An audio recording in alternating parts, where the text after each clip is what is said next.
Assalamualaikum warahmatullahi wabarakatuh. Terima kasih buat teman-teman subscriber dan terima kasih juga buat kawan-kawan yang baru datang, baru mampir di lapak channel horor ini. Kali ini gue mau share pengalaman gue pas gue masih kecil dulu. Jadi mungkin umur gue itu sekitar 5 tahun pas ngalamin kejadian itu. Kenapa gue tahu umur gue 5 tahun itu karena itu pas bayinya adik gue persis dan jarak usia kami masih sekitar 5 tahunan. Jadi gue berasumsi pas kejadian itu usia gue tuh masih sekitar 5 tahun. Ini ada hubungannya sama adik gue itu yang adik gue nomor 2 ya. Itu namanya Edi. Jadi kejadiannya tuh gini, gue kan tinggal di kampung itu sih, dan rumah orang tua gue itu sampingnya kebun gitu, jadi masih lebat banget gitu. Dan ada kalanya pas lagi emang musimnya gitu, musim ular gitu tuh banyak banget ular kecil-kecil ya gitu, atau ulat bulu segala macam itu banyak banget. Itu benar-benar kebun samping rumah gua itu. Dan dari sisi pencahayaan juga belum sebaik kayak sekarang ya. Kalau sekarang kan lampu udah terang-terang banget gitu. Kalau dulu kan ya dengan kondisi supply listrik yang masih terbatas dan dengan teknologi lampu yang belum secanggih sekarang ini, ya jadi rumah gua pas dulu itu masih pakai ini, lampu bolam. Jadi kita pakai lampu neon itu cuman di halaman rumah doang. Untuk di dalam rumahnya kita pakai lampu bolam yang warnanya masih kuning itu. Jadi kejadiannya itu pas malam, apa gue nggak tahu, gue nggak ingat. Intinya tuh malam-malam, adik gue kan baru lahir, masih bayi lah, masih hitungan hari kayaknya, masih bayi merah gitu.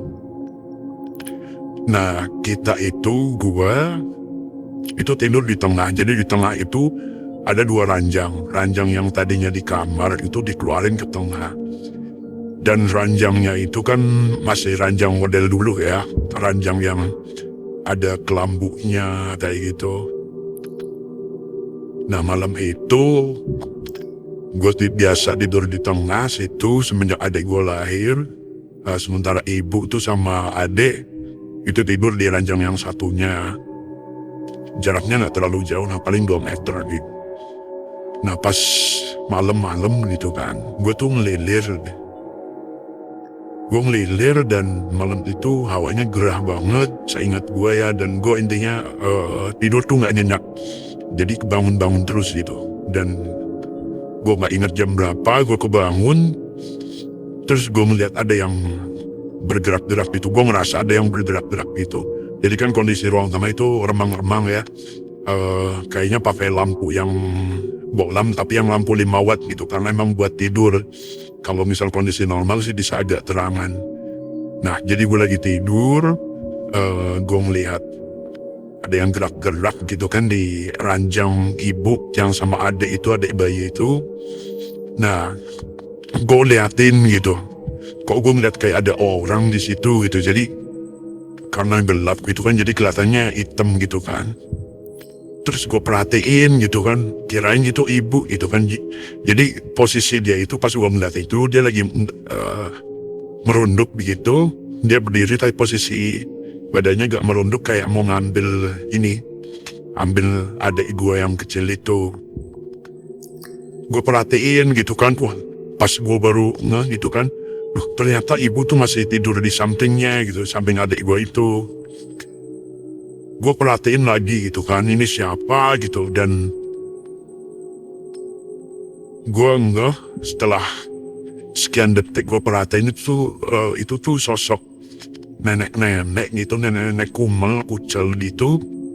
Dia itu mau ngambil adik gue yang kecil. Langsung pas itu gue juga takut kan, jadi gue teriak.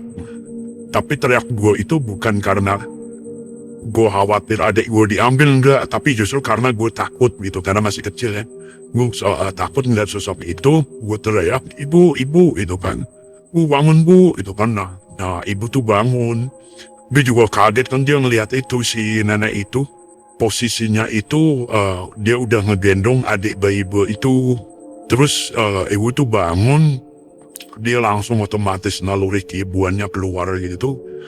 Dia langsung tarik tuh bayinya, bayi adik gue itu, dan gue ngelihat mereka tuh sempat tarik-tarikan gitu. Sempat tarik-tarikan bayi, akhirnya si nenek itu ditendang sama ibu itu kan.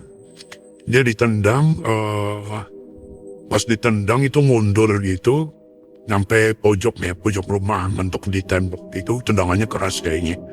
Dan dia sempat ketawa gitu, kayak gitu. Dan itu serem banget. Terus habis itu ibu tuh sempat ngomel-ngomel apa gitu, gue lupa intinya. Ya, awas lu gitu, awas lu ambil anak gue gitu. Intinya tuh kayak gitu ngomel-ngomel ke si nenek itu. Akhirnya gak lama kemudian nenek itu kabur, pergi. Dan adik gue bangun nangis. Guanya juga shock ngeliat itu, ketakutan gitu. Jadi malam itu tuh rame lah di rumah gitu. Tapi anehnya bapak itu gak bangun ya. Gak tahu mungkin karena kecapean gitu ya. Kita dari putri-putri kayak gitu gak bangun baru setelah dibangunin sama ibu itu kan bangun.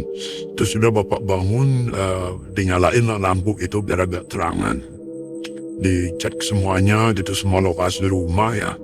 Si sosok nenek-nenek itu udah nggak ada di situ. Dia udah pergi entah kemana. Dan kejadian itu tuh nggak cuman sekali gitu. Itu kejadian pertama. Beberapa hari atau minggu kemudian pun si sosok nenek itu tuh datang lagi gitu. Cuman pas itu gue nggak ngeliat. Jadi cuman ibu aja malam tuh ribut gitu kan. Itu tarik-tarikan lagi ribut gitu. Terus ibu alhamdulillahnya dia menang lagi dan si nenek itu juga pergi. Dan mulai hari itu kita minta tolong sama orang pintar gitu, sama ustadz gitu, konsultasi sama minta ini solusinya gimana gitu kan. Terus sudah ustadz itu datang ke rumah. Terus rumah kita tuh kayak dipagarin gitu lah intinya. Intinya tuh kayak itu nenek-nenek itu tuh dari ujung kebun di samping rumah kita. Jadi kebun bagian belakang situ, di situ tuh ada pohon randu alas ya, masih kecil itu. Tapi emang segitu-gitu aja, itu nggak numbuk-numbuk gitu, udah bertahun-tahun gitu kan. Jadi dia tuh di si nenek itu tuh mangkalnya di situ, dan udah intinya rumah kita udah di lock sih. Jadi alhamdulillah semenjak hari itu udah nggak ada kejadian lagi kayak gitu. Nah itu tadi salah satu pengalaman gue pas kecil. Ada sosok yang gue juga heran kenapa dia sampai bisa ngambil adik gue gitu. Dan ya gue udah ngeliat adik gue tuh udah terangkat gitu. Coba kalau misal gue nggak ngeliat atau ibu gue nggak bangun, entahlah adik gue bakal dibawa kemana gitu. Oke, untuk hari ini cukup sekian dulu cerita horor dari gue. Nextnya insya Allah gue sambung lagi dengan cerita horor-horor yang lain ya. Masih banyak stok nih. Sekali lagi gue ucapin terima kasih buat teman-teman subscriber, dan terima kasih juga buat teman-teman yang baru datang, yang baru mampir ke lapak horor ini. Terima kasih semuanya. Assalamualaikum warahmatullahi wabarakatuh.